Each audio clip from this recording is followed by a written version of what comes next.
하나님의 말씀 함께 봅니다. 에베소서 4장 25절부터 5장 2절까지 말씀이 되겠습니다. 4장 25절부터입니다. 25절 제가 먼저 받들어 공독합니다. 그런즉 거짓을 버리고 각각 그 이웃과 더불어 참된 것을 말하라. 이는 우리가 서로 지체가 됨이라. 돈을 내어 죄를 짓지 말며 해가 지도록 돈을 탐지 말고 마귀에게 틈을 주지 말라. 도둑질하는 자는 다시 도둑질하지 말고 돌이켜 가난한 자에게 구제할 수 있도록 자기 손으로 수고하여 선한 일을 하라. 무릇 더러운 말은 너희 입 밖에도 내지 말고 오직 덕을 세우는 데 소용되는 대로 선한 말을 하여 듣는 자들에게 은혜를 끼치게 하라.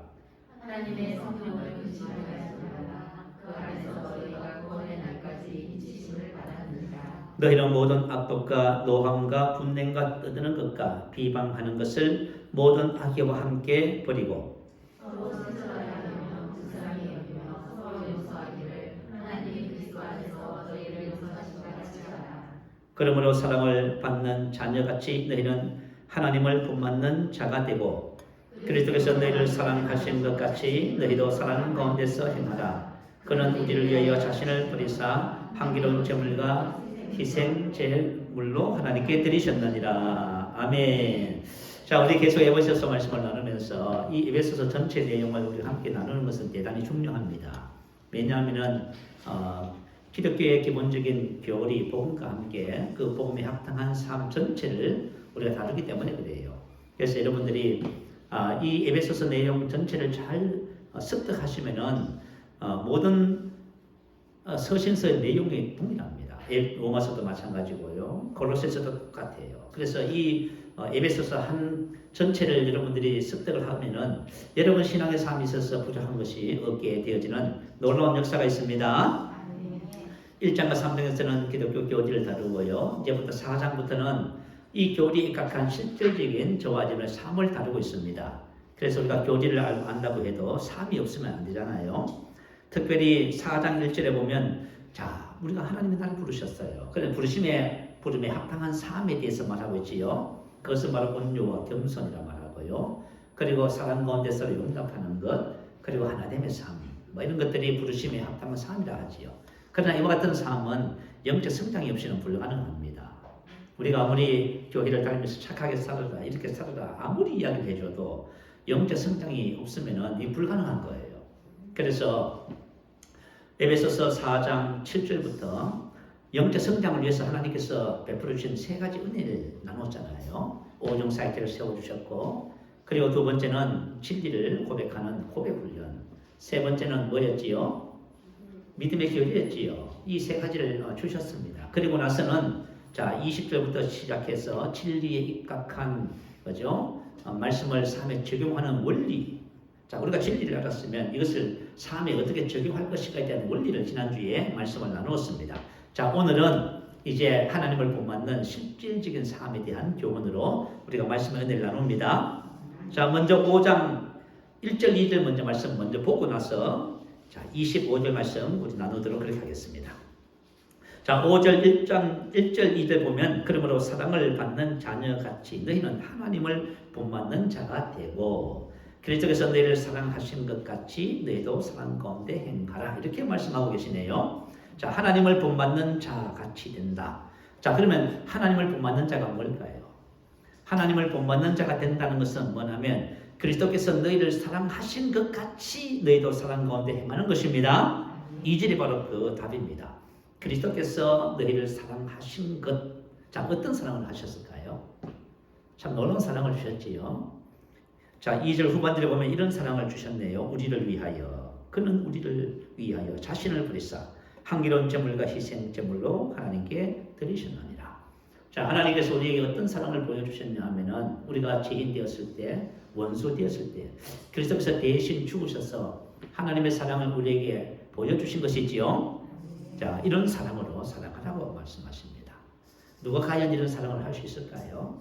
여러분 가정과 삶에서, 직장에서, 여러분의 삶의 현장에서 이런 사랑이 가능하다는 것은 참 놀랍지요. 그래서 말씀하시는 사랑은 바로 아가페, 하나님의 사랑을 말하지요.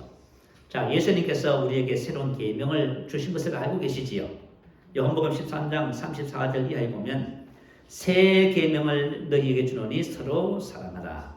내가 너희를 사랑한 것 같이 카도스라고 하는 단어예요. 너희도 서로 사랑하라. 너희가 서로 사랑하면 이로써 모든 사람이 너희가 내 제자인 줄 알리라.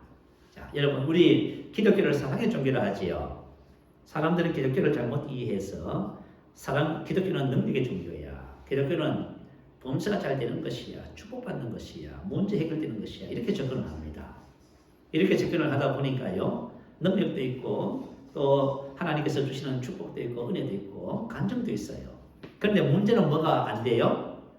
도대체가 사랑이 안 되는 거예요. 가정에서도 안 되고 직장에서도 안 되고 동기간에도 힘들고요.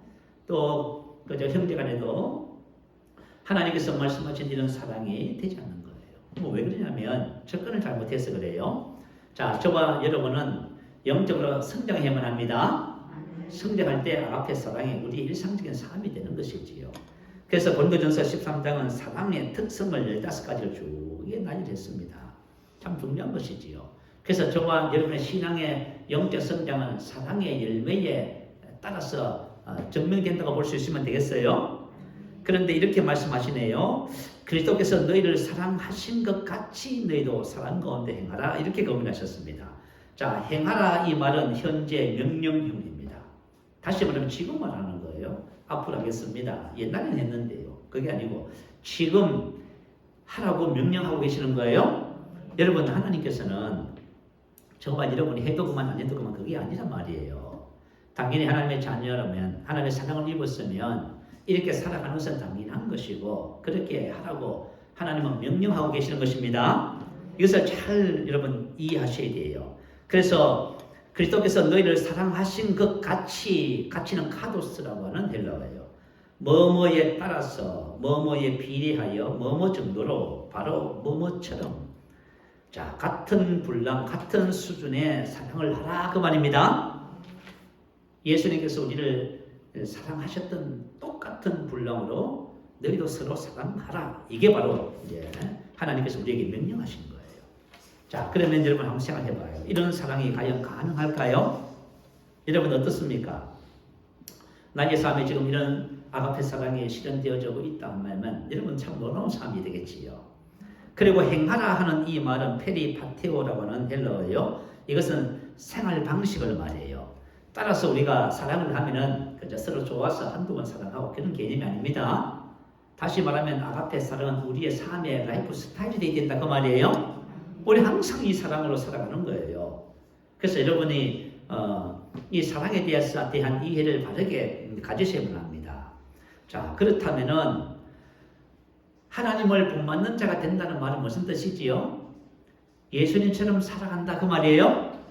자, 하나님을 본받는 자가 되라 이 말은 예수님처럼 살아가는 자가 되라 그 말이에요. 자, 이것이 가능하다고 생각하시는 분은 아멘. 그래 가능해요. 왜 가능할까요? 그것은 5장 1절에 하나님께서 말씀하셨어요. 그러므로 사랑을 받는 자녀같이 이 말은 하나님의 사랑을 입은 자녀다 그 말이에요.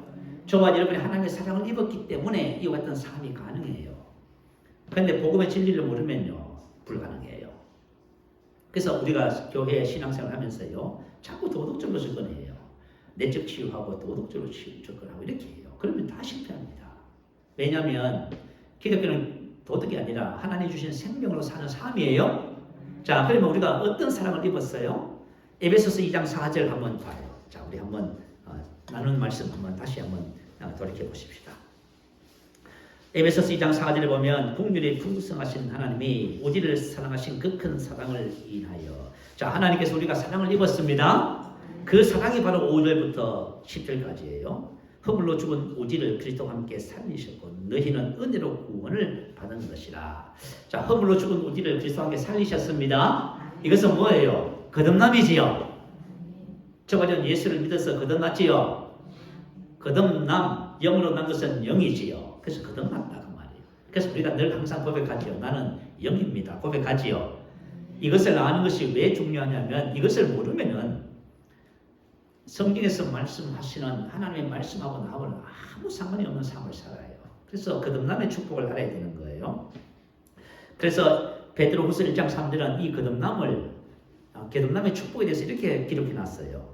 그의 신기한 능력으로 생명과 경건에 속한 모든 것을 우리에게 주셨으니, 주셨다는 말은 완료 시제입니다. 이미 우리가 예수를 믿을 때 주어졌습니다. 그것이 여러분에게 있어요. 근데 우리가 사랑을 입었어요. 생명과 경건에 속한 모든 것이라는 말은 뭐냐면, 우리가 거듭난 영은 하나님의 생명으로 거듭난 거예요. 그 생명 안에는 하나님적인 모든 것이 있어요. 경건에 속한 모든 것, 사랑도 있고 기쁨도 있고 능력도 있고 지혜도 있고요. 그 신성한 건강도 있고 그 안에 다 들었어요. 그래서 저와 여러분이 신앙생활 하면서 나는 아무것도 받은 것이 없습니다. 하나님 주시옵소서. 이거 왜 그렇게 하냐면은 하나님이 주신 것이 뭔지를 몰라서 그런 거예요. 자, 하나님은 이미 우리가 사랑을 입어서 생명과 경건에 속한 모든 것을 다 주신 것입니다. 자, 그러면 하나님께서 이거 왜 주셨냐 그 말이에요. 이 주신 이유가 베드로서 1장 4절에 기록되어 있어요. 올려주시면 우리 한번 큰 소리로 같이 합독합니다. 이로써 그 복이랄고 지극히 큰 약속을 우리에게 주사 이 약속으로 말미암아 너희가 정욕 때문에 세상에서 썩어질 것을 피하여 신성한 성품에 참나는 자가 되게 하려 하셨느니라. 자, 우리에게 주사 완료 시제예요. 이로써 그 복이랄고 지극히 큰 약속을 우리에게 주사, 이것이 뭐냐면 바로 생명과 경건을 속한 모든 것을 주신 것을 말이에요. 이것을 통하여서 이것 때문에 이것을 주셨기 때문에 이런 삶이 가능하다 그 말이에요. 너희가 정욕 때문에 세상에서 썩어질 것을 피하여 신성한 성품 하나님의 본성에 참여한 동료자, 어떤 것의 공유자 되게 하려 하십니다. 할렐루야. 이 생명과 경건을 속한 모든 것을 주신 목적이 바로 이거라고 기록해 놓고 있네요. 하나님의 성품의 동료자입니다. 그런데 우리가 이제 성경을 보면서 그죠? 우리가 헬라어에 대한 단어는 많이 알지 못해도 그래도 헬라어가 무슨 시제인지 무슨 텐지 정도는 알아야 된다고 말씀을 항상 나누지요. 자, 이 약속으로 말미암아 바로 이것이 바로 하나님의 사랑을 입은 거예요. 바로 그의 신기한 능력으로 생명과 경건을 속한 모든 것이 여러분 어디 있어요? 우리 영 안에, 우리 안에 없다고요? 하나님 주셨다면 주셨겠죠. 저와 여러분이 느끼든 그저 보이든 보이지 않든 아무 상관없어요. 하나님께서 주셨다면 주신 거예요. 아시겠지요? 믿음이라는 것은 뭐예요? 하나님이 주셨다고 하면 예, 저는 받았습니다. 가지고 있습니다. 이게 믿음의 시작이에요. 이게. 근데 모르겠습니다. 이렇게 하면은 이분은 그죠? 하나님하고 아무 상관이 없어요. 그러면 안 되는 거예요. 이게. 자, 그래서 이 약속으로 말미암아 피하여 너희가 되게, 이 단어가 되게 중요해요. 자, 피하여, 그죠? 정욕으로 말하면 너희가 정욕 때문에 세상에서 썩어질 것을 피하여 뭐로부터 도망하다 탈출하다 그 뜻이에요. 과거 시제 능동돼요. 자, 이미 저와 여러분은 과거의 모든 삶에서부터 탈출했습니다. 그리고 또 뭐예요? 그것이 여러분 삶에 나타나면 탈출하라 그 말이에요. 신의 성품에 참여하는 자가 되게 너는 이미 그죠? 하나님의 생명의 본성 사랑을 가지고 있다 그 말이에요. 그리고 이것이 되게 만들어라 그 말이에요. 여러분 우리가 이 단어의 원리를 잘 이해하셔야만 신앙생활이 되는 거예요. 그래서 다시 말하면 우리가 에베소서 4장 22절부터 24절 말씀 나누지요. 유혹의 욕심을 따라 썩어가는 모습을 따라 옛사람을 벗어버리고 이미 벗었는데 그것이 삶에 영향을 미치면 아니라고 벗으라 말씀을 나누지요. 새 사람인데 새 사람을 입어라 말씀을 나눴어요. 똑같은 원리예요. 그래서 사도 바울이 기록한 서신서나 베드로 사도가 기록한 서신서나 하나님께로부터 받은 계시는 똑같습니다. 좀 언어적인 차이는 있어요. 그렇지만 계시는 똑같아요. 그래서 그 원리를 따라서 저와 여러분이 복음의 진리를 삶에 적용할 때 저와 여러분이 하나님의 은혜가 헛되지 않게 됩니다. 자, 제가 하나 질문을 물어볼게요. 여러분이 에베소서 4장 21절부터 24절까지 말씀을 우리 지난주에 배웠는데 이 말씀을 여러분 삶에서 적용하면서 사셨는지 매 순간마다 옛것을 벗어버리고 새것을 입으면서 사셨는지 여러분 묻고 싶어요. 만약에 여러분이 사셨다면은 여러분은 계속해서 영적으로 성장하게 됩니다. 계속 주님을 닮아가게 돼 있어요. 심령이 새로워지고 주님을 계속 닮아지고. 근데 그것을 나는 진리를 배우긴 했지만 안 하고 있습니다. 지지자는 주나 똑같이 살았습니다. 그러면 여러분에게 변화가 하나도 없어요. 그래서 하나님께서 주신 진리를 어떻게 했냐면 진리를 내가 그것을 내 것으로 습득을 해서 그것을 내 안에서 삶에서 적용하셔야 됩니다. 여러분 한번 생각해 보세요. 자, 내가 만약에 목사가 돼서 진리를 전한다고 생각해 봐요. 내가 진리 전해요. 근데 나는 목사인 나는 하나도 진리를 나의 삶에 적용 안 해요. 그러면 나는 어떻게 되겠습니까? 나는 말만 하는 거예요. 그러면서 나는 변화가 없어요. 나는 하나님이 주신 그 영안해 주신 하나님의 생명의 모든 것을 누리지 못해요. 그러니까 나는 늘 항상 불안하고 공허하고 문제 속에서 사는 거예요. 그렇지만 내가 진리를 내가 내 삶에 적용해서 내가 살아가잖아요. 그러면 내 안에 하나님의 왕국 천국이 이루어져요. 그래서 이 복음 안에서 사는 사람들은 뭐라 하는지 아세요? 관계가 상황이 어떻든 이렇게 행복해도 됩니까? 이렇게 고백해요, 여러분. 여러분이 많이 불행하다고요. 누구 때문에? 사람 때문에? 물질이 없었어요. 어떤 환경과 상황 때문에 불행하다고요. 여러분 진리가 내 안에서 적용되었지만 그런 것이 없습니다. 아시겠죠? 여러분의 마음에는 마음이 항상 즐거워요. 그리고 여러분은 심령이 행복합니다.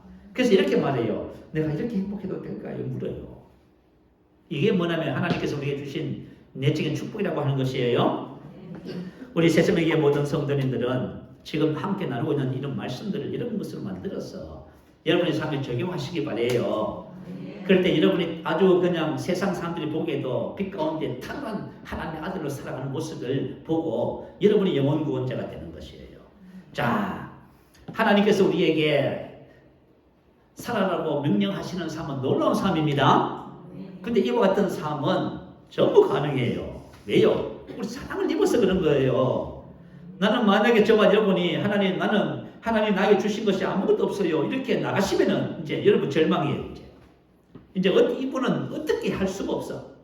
말씀을 여러분 있는 그대로 받아들이세요. 자, 이제 25절로 다시 거꾸로 돌아갑니다. 그런즉 이 접속사 DO라고 하는 접속사입니다. 일반적인 것에서 구체적인 것으로 이동을 나타냅니다. 자, 22절부터 24절은 복음의 진리를 삶에 적용하는 원리에 대한 말씀을 기록했어요. 이제 25절부터는 어디로 가요? 실천적인 교훈으로 이동하는 거예요. 그 원리를 실천적으로 실제적으로 이제 적용하는 원리를 지금부터 말씀을 나누는 거예요. 자, 어떻게 하는지 우리 한번 보십시다. 자, 25절.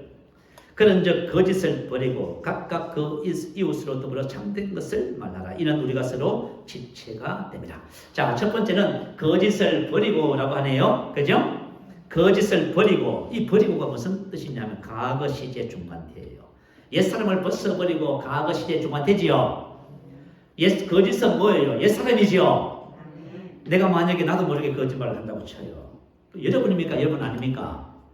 여러분 아니란 말이에요. 이거 옛 것이란 말, 지나간 것이란 말이에요. 저와 여러분은 거듭난 영이, 새 사람인 영이 저와 여러분이에요. 아픈 사람이 여러분이 아니란 말이에요, 여러분. 낙심하고 있고 지금 힘들어서 나 죽겠습니다. 못 살겠습니다. 앞이 안 보입니다. 그 여러분 아니라는 거거든요. 그리고 우리가 진리를 모르면 계속 고민하는 거예요, 지금도 고민. 사람과의 관계 속에서 재정 문제 때문에, 관계 문제 때문에 계속 고민하고 계셔. 이거 왜 그러냐 하면, 왜 고민을 하냐 하면은, 그리스도 안에서 새롭게 된 자신을 몰라서 그런 거예요. 그래서 이거 빨리 계시가 와야 돼요. 그래서 거짓을 버리고, 왜 버리냐 그 말이에요. 너 이미 거짓에서 해방되었고 거짓이 너의 삶에 역사하거든. 그것을 즉시 아니라고 부인하고 버리라 그 말이에요. 근데 거짓이 그럼 어디 있지요? 우리 안에 마음 안에 습득되어 있는 것이지요. 그죠? 자, 우리 혼의 특징이 뭐지요? 이 혼의 특징 누가복음 6장 45절 올려주시면 안 되고 보십시다. 자, 같이 한번 봅니다. 시작. 선한 사람은 마음에 쌓은 선에서 선을 내고 악한 자는 그 쌓은 악에서 악을 내나니 이는 마음에 가득한 것을 입으로 말합니다. 자, 우리 인간의 혼에 있는 마음은 창고다 그 말이에요. 보물 상자, 창고, 복관이다 그 말이에요. 그래서 내가 그죠? 말하는 것, 보는 것, 듣는 것, 느끼는 것이 어디다 전부 저장돼요. 그것을 반복하면 우리 마음에 다 저장이 돼요. 이 사이는 습득되어지는 거예요. 그래서 그죠? 영적인 영역에서는 이미 다 새롭게 됐는데도 불구하고 혼이 변화가 안 되고 혼은 그대로 있는 거예요. 그래서 이 혼에 지금 문제가 있어서 그죠? 누가 건드리면 누가 불의하면 거짓말 해버리는 거예요. 거짓하고 하는 거예요. 이건 습득되어져 있는 거예요.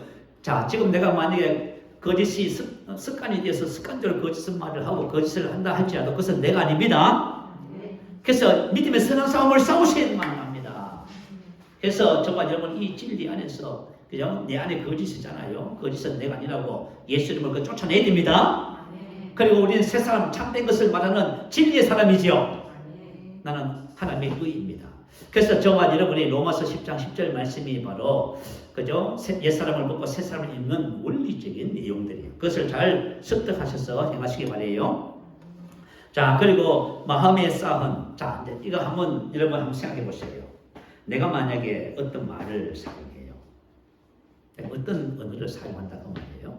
우리 생각에는 내가 지금 이 말을 하는 것은 당신 때문이야. 이렇게 생각해요.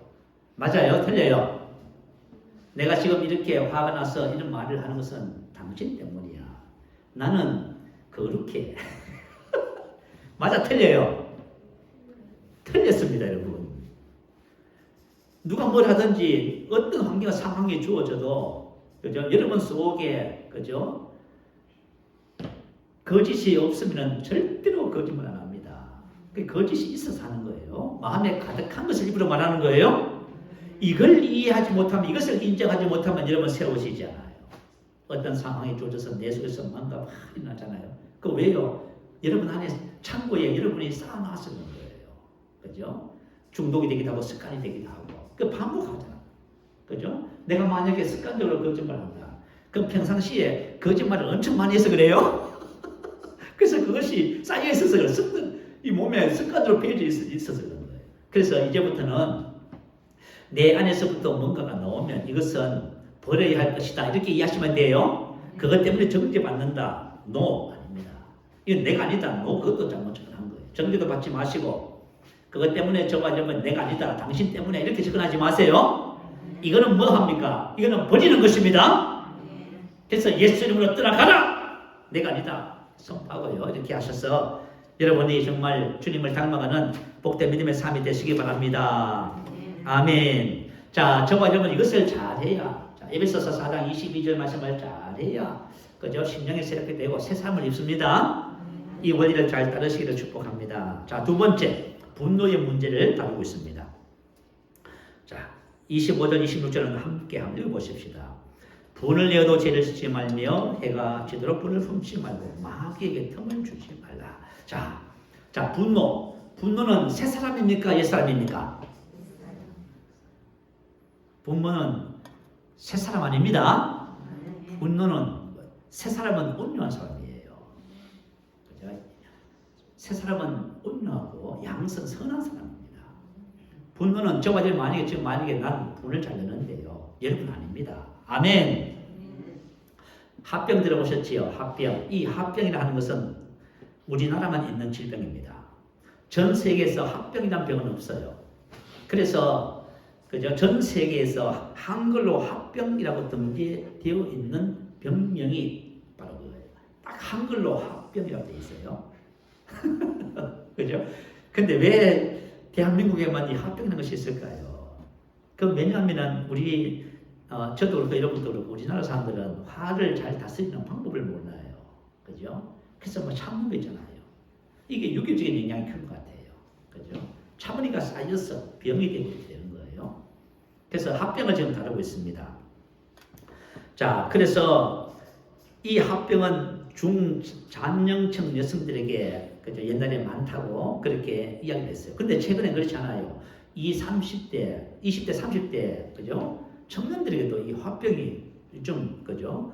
늘어나는 건 추세라고 얘기를 해요. 자, 이제 불교에 가면은 울화통 캠프라는 것을 실시해요. 들어보셨지요? 이제 여름, 겨울 방학 되면요, 캠프를 열어요. 그래서 사람들이 많이 참여해서 그 불교에서 이제 거행하는 이런 이제 울화통 캠프를 실시해요. 이게 무슨 말이냐면 마음속에 쌓여있는 우울증, 그 화를 그걸 치료하는 캠프예요. 다 이런 것을 합니다. 그래서 우리나라 사람들은 이 화가 많아서 이걸 치료를 하는 것 같아요. 자, 오늘 본문 말씀 속에 보면 분노가 우리 삶에 어떤 영향을 끼치는지를 얘기하고 있어요. 자, 내가 분을 냅니다. 근데 여러분 분을 내잖아요. 어떤 분을 내든지 간에 어쨌든 간에 야고보서 1장 20절은 이렇게 말해요. 사람이 썩내는 것이 하나님의 의를 이루지 못합니다. 이렇게 말했어요. 자, 하나님께서 우리가 먼저 그의 나라와 의를 구하지요. 하나님은 저와 여러분이 먼저 그의 나라와 의를 구하는데 화를 내면 의를 이룰 수 있어요? 없어요? 여러분이 100번, 1000번 잘해도 화를 한번 내버리면 그 의가 무너져 버립니다. 그러니까 이 분노를 다루지 못하면 우리 기독교인들이 하나님께서 말씀하신 그와 같은 삶을 살아낼 길이 없는 거예요. 이 화라고 하는 것은 온유와 반대되는 개념을 말하지요. 그래서 여러분 오늘 이 분노 문제의 부분만은 오늘 해결하십시다. 오늘 해결하십시다. 자, 내가 분을 냅니다. 그런데 분을 풀지를 않고요. 자, 해가 지도록 분을 품으면 어떻게 돼요? 죄가 된다고 하네요. 그러면 죄가 되면 어떻게 될까요? 죄가 되면 마귀가 틈을 탑니다. 마귀가 들어온다 그 말이에요. 그래서 왜 분노를 다루고 있냐면 분노가 우리 삶에 미치는 영향이 이렇게 엄청납니다. 내가 만약 분을 내는데 분이 났어요. 분을 품습니다. 이 분을 품어야 되는데 그래야 죄가 되지 않는 거예요. 분을 품으면 죄가 되어서 마귀가 내 속에 들어오도록 문을 딱 열어주는 거예요. 그래서 가정마다 분쟁을 해요. 부모와 자식 간에, 부부 간에 분쟁. 그러면 그 분쟁하는 집에 딱 들어가면 영적으로 뭘 느끼는지 아세요? 악한 원수 마귀가 여기 살고 있어요. 그죠? 그 말이죠. 이게 참 심각한 문제예요. 그래서 분노를 해결하는 원리가 있습니다. 분노를 해결하는 원리를 따라서 여러분 해결하셔야 돼요. 자, 이제 우리가 스트레스라는 말을 써요. 스트레스가 모든 질병의 근원이라지요. 왜 그러냐면 스트레스가 만성 염증의 원인이 납니다. 사람이 병이 드는 게 만성 염증 때문에 다 병이 든대요. 근데 이게 어디서 오냐? 스트레스가 온다 그 말이에요. 그런데 여러분 자 봐요. 스트레스가 뭐예요? 내가 지금 분노하고 있습니다. 그게 스트레스예요. 내가 온몸 불평하고 있어요. 여러분 지금 스트레스 받는 거예요. 내가 짜증내는 거예요. 여러분 그게 스트레스예요. 여러분 아시겠죠? 뭐 스트레스 하니까 뭐 큰 그거 아니에요. 여러분 내가 지금 말이죠. 회사 갔는데 저 사람이 나를 너무 안 좋은 눈으로 바라봐. 그래서 내가 속으로 말이죠. 그랬다. 그 스트레스 받는 거 그게. 그 스트레스를 받는다는 말은 뭐냐면 내가 힘들어 죽겠다. 이게 스트레스 받는 거예요. 무슨 말인지 이해가 되지요?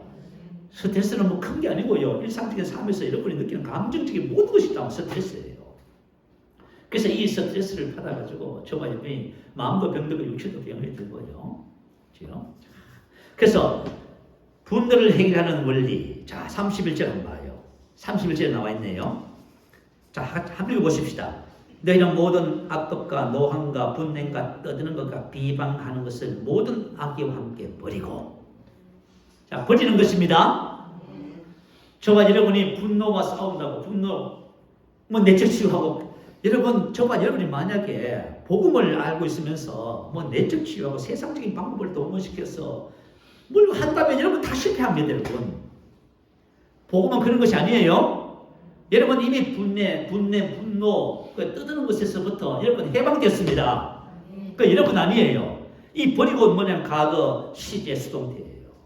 그죠? 그 성경 말씀은 뭐냐면 복음의 진리를 삶에 적용하는 것입니다. 너 옛사람은 예수 이미 죽었어. 너 분노 이런 거 너희 삶의 역사거든. 그거 너 아니야. 그건 부인해. 아닙니다. 만약에 합병이 생겼으면 그죠? 여러분 이건 좀 심각해. 이거 믿음의 선한 싸움을 싸워야 돼요.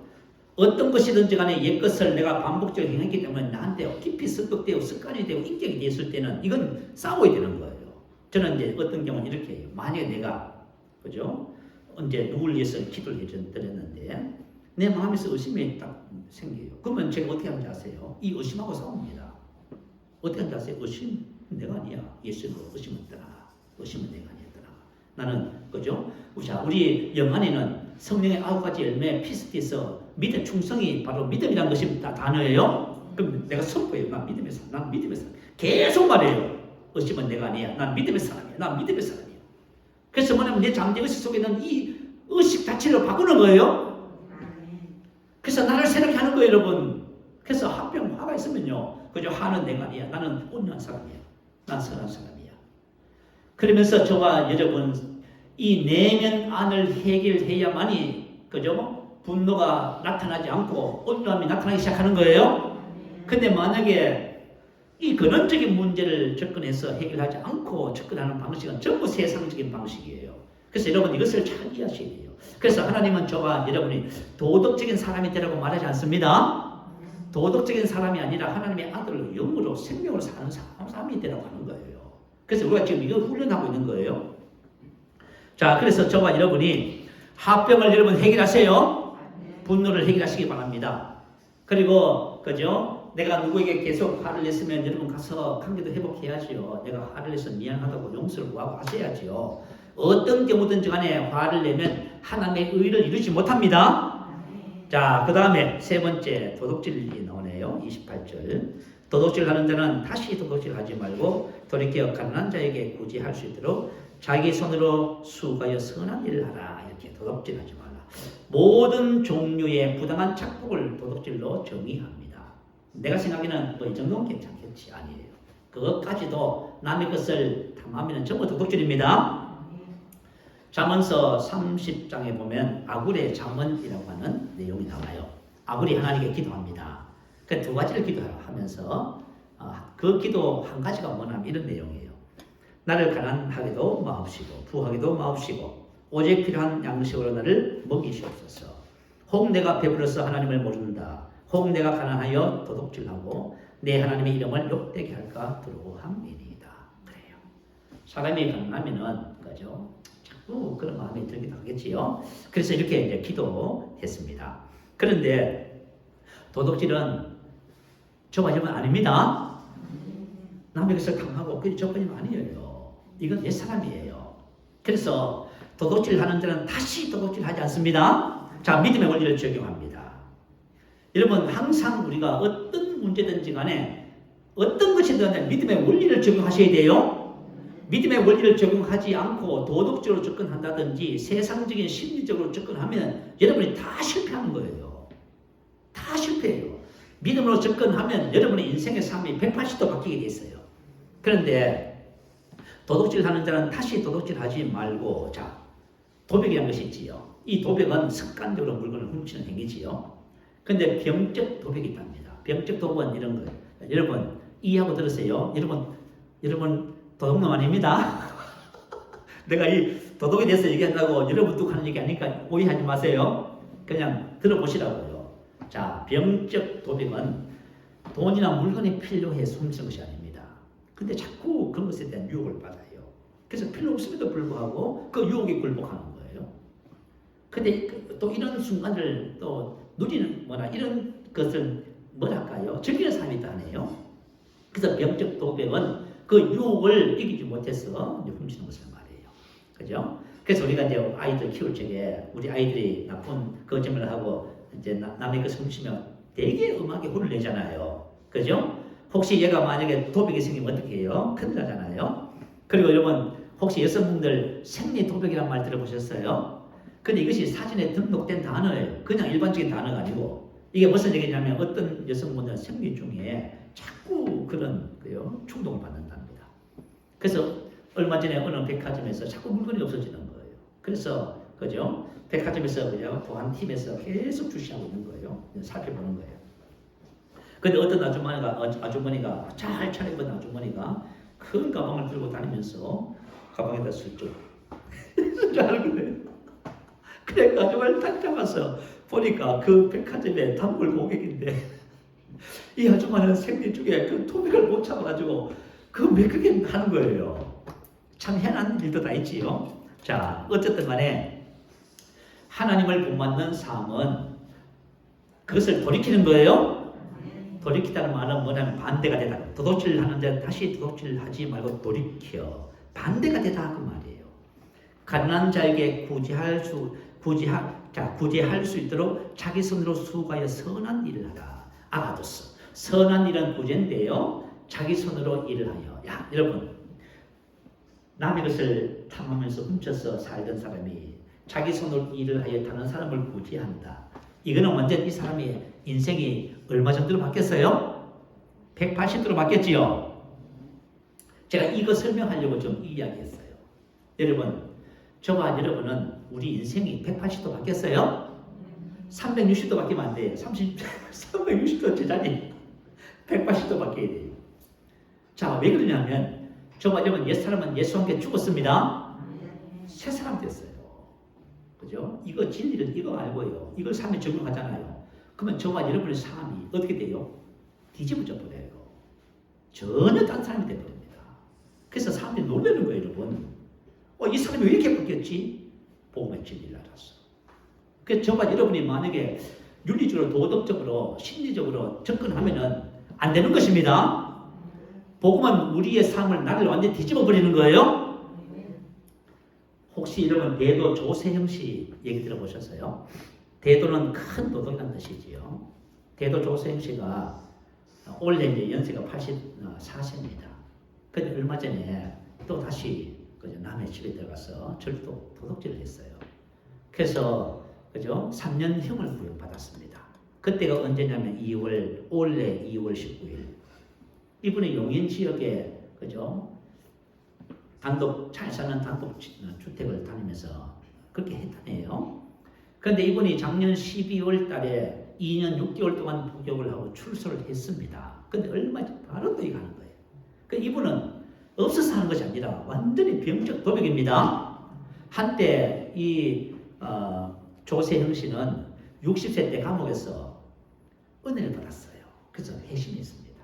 그래서 말이죠. 막 방송에도 나오고 막 그랬어요.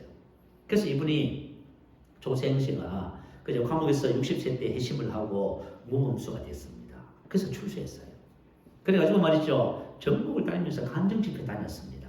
자기가 어떤 삶을 살았고 어떻게 회심을 했고 어떻게 변화됐는지.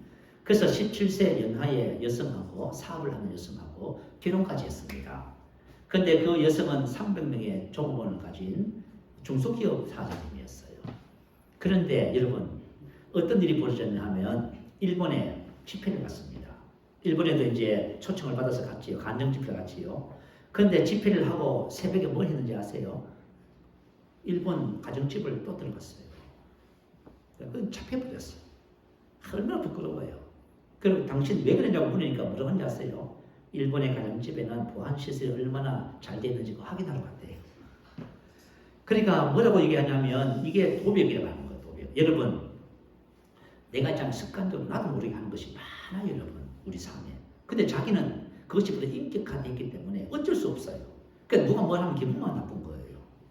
근데 못 고치는 거예요. 그래서 여러분 진리를 따라서 생각과 이것을 구분할 줄 알아야 됩니다.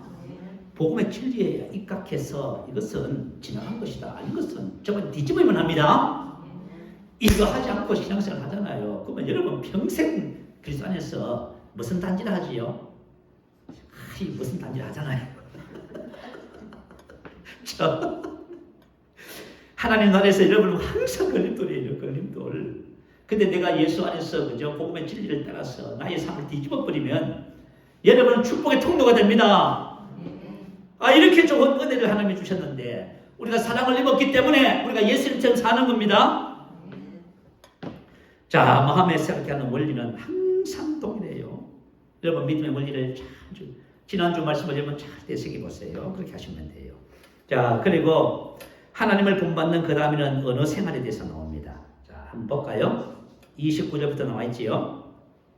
무릇 더러운 말은 너희 입 밖에도 내지 말고 오직 덕을 세우는데 소용되는 대로 선한 말을 하여 듣는 자들에게 은혜를 끼치라. 자, 하나님을 본받는 이 언어 생활. 이건 진짜 너무 중요합니다, 여러분. 그죠? 자, 무릇 이 말은 뭐냐면 모든 것을 말해요. 모든 더러운 말을 입 밖에도 내지 말아야만 합니다. 자, 모든 더러운 말은 어떻게 한다고요? 입 밖에도 나오지 않게 돼요. 그 다윗이 하나님께 기도합니다. 시편 141편 3절에 여호와여 내 입에 파수꾼을 세워주시고 내 입술의 문을 지키소서. 왜요? 더러운 말이 입 밖에 나오지 말아야 되겠지요? 더러운 말, 부정적인 말, 안 된다는 말, 이 입 밖에도 내지 말아야 돼요. 차라리 우리가 그냥 이거 밥 먹을 때만 열고 나머지는 차크를 잠가요. 뭘 해야 된다고? 차크를 하나 달아가지고 밥 먹을 때만 여시고 나머지는 다 닫고 사는 것도 좋습니다. 자, 그런데 이 말의 출처가 어디라 했어요? 마음이라고 했지요. 마음에 가득한 것을 입으로 말한다 했지요. 여러분이 내가 무슨 말을 하는지 그것은 내 마음에 가득한 것을 말하는 거예요. 마음에 없는 것을 말하지 않아요. 그래서 마음을 새롭게 하는 원리를 따르지 않으면은 우리가 말을 바꿀 수가 없어요. 말을 바꾸고 싶지요. 근데 그게 참 어려워요. 그렇지만 저와 여러분의 믿음의 원리를 적용시키면 말을 바꿉니다.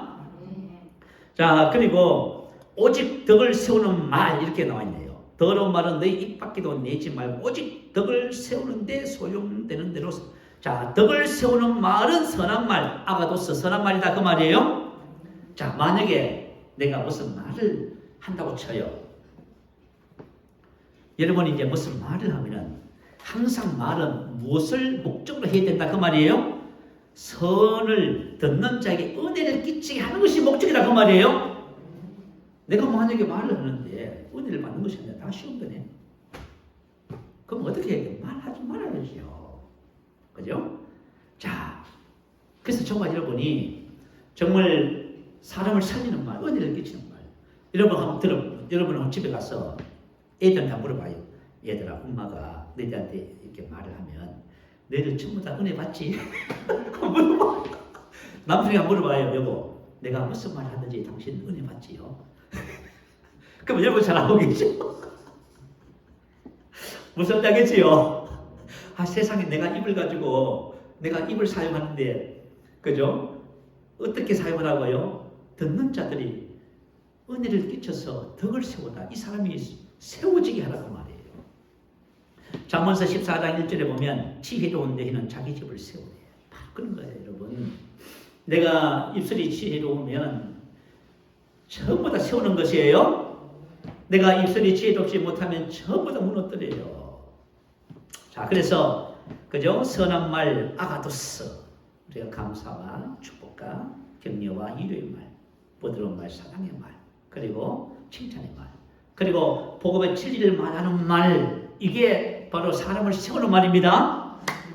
그리고 독이 되는 언어, 죽이는 언어, 모든 더러운 말이 되겠지요.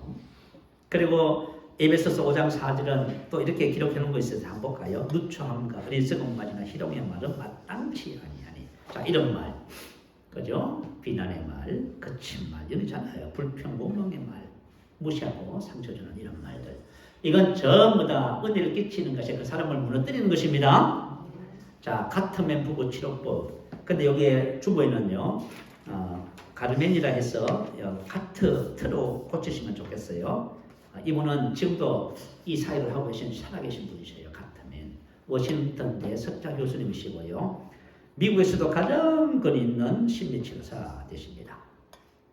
옛날에 미국 사회에 가장 큰 문제가 뭐지? 이혼. 우리 한국 사회도 마찬가지잖아요. 그래서 국가에서 어떻게 하면 그저 이혼을 막을 수 있을 것인가? 왜냐하면 가정이 해체되잖아요. 그러면 자녀들도 전부 다 망가지는 거예요. 그래서 가장 심각한 문제가 가정에 있는 거예요. 그래서 국가에서 이 같으면 이분에게 박사에게 이 작업을 의뢰했어요. 자, 왜 사람들이 이혼을 하는지, 그럼 이혼을 막을 수 있는 방법은 없는지 그것을 연구하라고 용역을 준 거예요. 그래서 이 같으면 이분이 아파트를 지었어요. 이 아파트는 그죠? 바깥에서는 안을 관찰할 수가 있어요. 근데 안에서는 바깥을 못 봐요. 그래서 그죠? 수백 상의 부부들을 그죠? 모집을 했어요. 초청을 해가지고 그 아파트에 살게 하고 바깥에서 계속 관찰하는 거예요. 근데 이분은요, 아주 특징이 뭐냐면 47년 동안 3,000쌍의 부부들을 그죠? 관찰했어요. 관찰한 결과가 자, 왜 이혼하느냐 그 말이에요. 이유가 있어요. 성격차 아니래요. 성격차라고 말한 거 그거 아니랍니다. 성격차가 아니고 이 언어 말이 돼요. 이 말 때문에 이혼한 겁니다. 자, 그래서 네 가지 적어놨지요. 비난, 방어, 경멸, 담쌓기. 요게 이혼으로 가는 언어 습관이랍니다. 자, 비난이에요. 왜 비난하지요? 마음에 안 드는 거지요. 그죠? 그래서 비난합니다. 자, 여러분 혹시 여러분 잔소리 많이 하시는 분 있어요? 여러분 잔소리는 우리가 착각하고 있는 비난입니다. 아시겠죠? 그 비난하는 거 지금 그 상대방을 살리는 언어가 아니고 우리 생각에는 그래요. 내가 잔소리를 해서 이거 고쳐야지. 아니에요, 여러분. 그 비난하는 건 그 잔소리는 전부 비난하는 것이란 말이에요. 비난은 뭐냐면 내 마음에 그죠? 들지 않고 잘못하고 생각하는 거예요. 그래서 자꾸 잔소리하고 자꾸 이렇게 하는 거예요. 그 비난하는 거예요.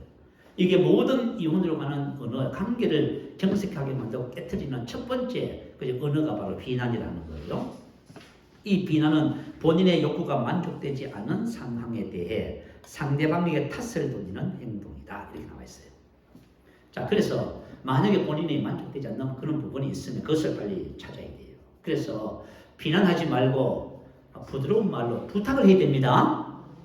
그게 참 신기하지요. 말은 아다르고 어다든 하잖아요. 그죠? 만약에 내가 저 사람에게 도움을 줄 일이 있으면 부드러운 말로 부탁을 하셔야 됩니다. 그게 효과적이에요. 자, 만약에 어떤 사람이 내가 하는 말과 행동에 대해서 비난을 했다던 말이에요. 그러면 여러분 어떻게 해요? 비난을 하면 내가 제가 보지 못한 것을 보여주셔서 감사합니다. 하면서 제가 이제 이 부분을 고칠게요. 그런 사람이 있어 없어요? 그런 사람이 있으면 그 훌륭한 사람이에요. 대다수는 그런 사람 없어요. 비난하면 어떻게 방어하지요? 상대방의 말을 인정하지 못하고 본인의 행동을 정당화하는 행동이지요. 그죠? 자, 누가 비난해요. 그럼 내가 이랬어.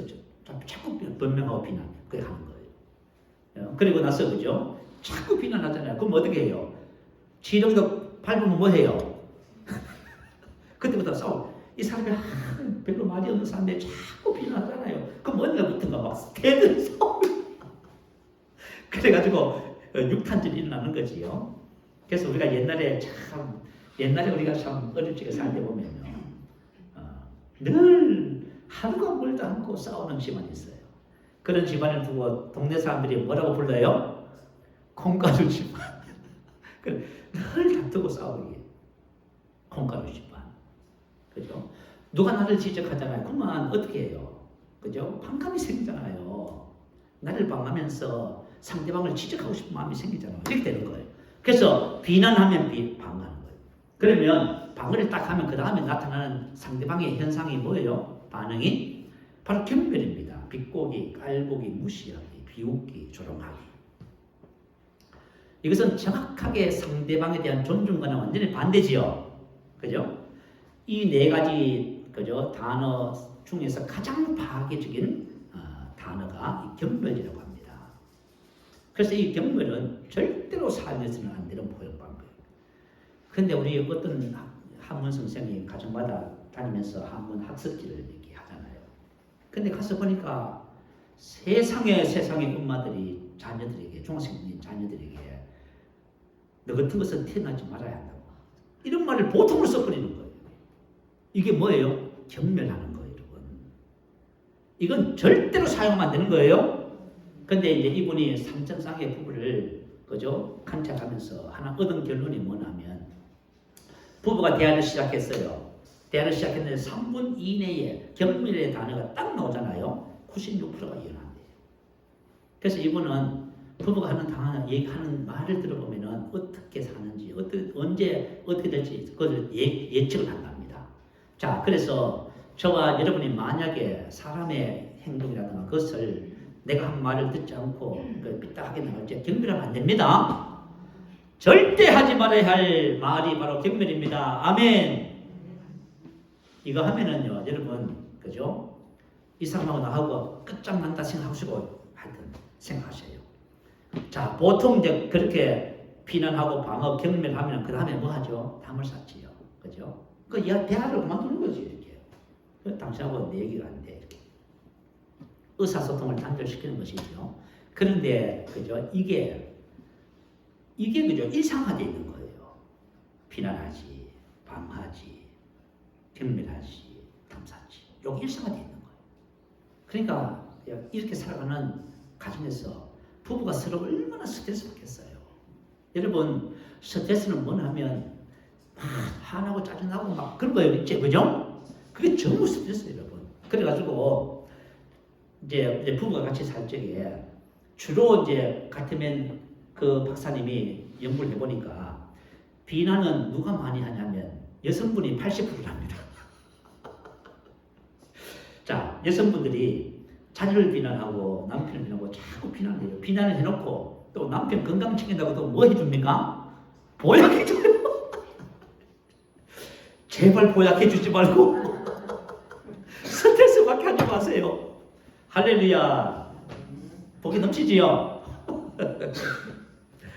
자, 덕을 세우는 선한 말을 듣는 자들의 은혜를 끼치게 하라. 자, 우리가 입을 열고 언어를 사용해야 하는 거죠. 목적이 뭐예요? 은혜를 끼치게 하는 것입니다. 야, 이 하라, 희나 목적과 한정 결과를 나타내는 기본 접사예요. 자, 은혜를 끼치게 하라. 자, 하나님께서 우리에게 하나님을 본받는 언어 생활, 그것은 우리의 입을 통해서 은혜를 끼치는 거예요. 성도들은 자신의 말을 통해서 이 사람을 세우고 은혜를 끼치고 복되게 하는 것입니다. 그래서 우리는 은혜를 주어야만 합니다. 그래서 여러분들이 무슨 말을 할지 생각을 하셔야 돼요. 내가 지금 이 말을 하면은 지금 저 사람에게 은혜를 끼칠 수 있는가, 덕을 세울 수 있는가, 그죠? 근데 자신 없으면 말을 하지 말아야 됩니다. 어떤 말이든지 난 자신 없어, 딱 잠그세요. 자꾸를 이렇게 어떻게 해요? 딱 잠그세요. 그게 여러분 더 효과적입니다. 그렇게 하셔서 여러분의 삶에 사단의 역사하는 통로를 만들어 내지 마시기 바래요. 자, 문제 마지막 30절, 32절입니다. 성령님께서 기뻐하시는 것과 슬퍼하시는 것에 대한 내용입니다. 자, 30절 봅니다. 하나님의 성령을 근심하게 하지 말라. 그 안에서 너희가 구원의 날까지 인치심을 받아. 자, 성령님께서는 우리 안에 구원의 날까지 우리를 인치셨습니다. 이 말은 성령님이 우리 안에 오셔서 하나님께서 이루신 모든 구원을 적용시켜서 완성시키는 분이에요. 그 일을 위해서 우리 안에 오셨어요. 자, 우리 영을 거듭나게 하셔서 생명과 본성과 모든 것을 주셨지요. 그리고 그 다음에는 우리 혼을 주님을 닮게 하는 거예요. 그리고 우리 몸을 부활의 날에 부활시키는 일을 위해서 오셨다 그 말이에요. 그런데 우리가 성령님이 하시는 그 일을 안 하고 엉뚱한 이 삶을 살아요. 그러면 그분이 어떻게 하신다고요? 하나님의 성령을 근심하게 하지, 근심하게 하지. 이 말은 뭐냐면, 그죠? 마음 아프게 하다, 고통하게 하다, 슬프게 하다. 그 말. 우리 안에 계신 성령님이 나를 보면서 탄식해요. 우리가 만약에 에베소서 4장 22절, 24절에 나와 있는 진리, 예수로 진리 안에서 옛것을 버리고 새 사람을 입는 이런 삶을 살지 않으면 우리 안에 계신 성령님이 탄식합니다. 성령님이 탄식을 하세요. 여러분, 그걸 기억하셔야 돼요. 그리고 이렇게 나와 있어요. 그래서 성령님께서 탄식하는 그 내용이 뭐냐면 너희는 모든 악독과 노함과 분냄과 떠드는 것과 비방하는 것을 모든 악의 관계 버리고, 자, 버리고입니다. 여러분, 지나간 옛것을 다 버리셔야 돼요. 옛것을 계속 반복적으로 하고 계시면 성령님이 탄식하고 계셔요. 그런데 모든 악독과 노함, 분냄, 떠드는 것, 이 세 가지는 그죠? 한 세트예요. 좀 설명을 해드릴게요. 좀 시간이 가더라도. 악독은 무슨 뜻이냐면 과거에 당한 손해, 모욕에 대한 원한을 품고 이웃과 화해하기를 거부하는 마음.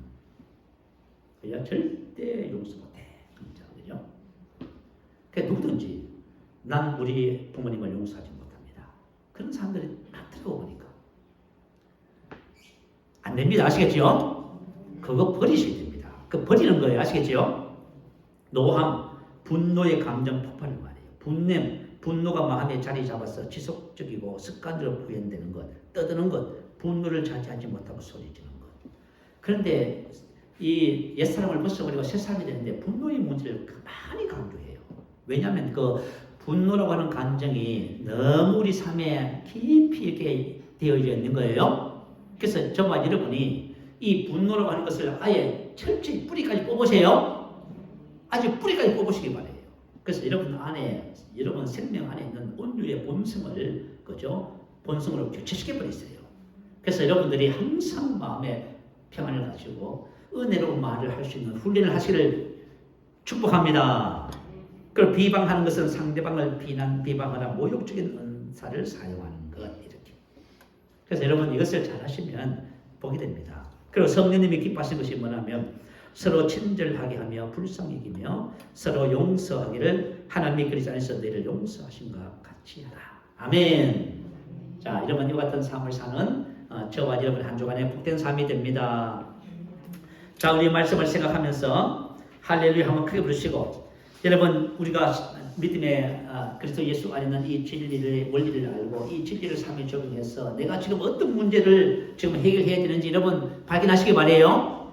그리고 여러분이 지금 버려야 할 것을 가지고 계속 반복하지 마시고 그걸 끊으셔야 됩니다. 그래서 내가 분노가 있으면 분노의 것을 끊어야 되고 거짓이 있으면 거짓을 끊어야 되는 것입니다. 그리고 만약에 더러운 말, 이런 언어적인 문제가 있으면 그걸 딱 끊으셔야 돼요. 이제부터 나는 끝이다. 분노는 이제 끝이다. 선포하세요. 이제 분노는 끝이다. 이렇게 하셔서 여러분의 인생의 삶을 180도 뒤집으시길 바랍니다. 할렐루야. 우리 한번 크게 부르시고 말씀을 생각하며 기도합니다. 할렐루야.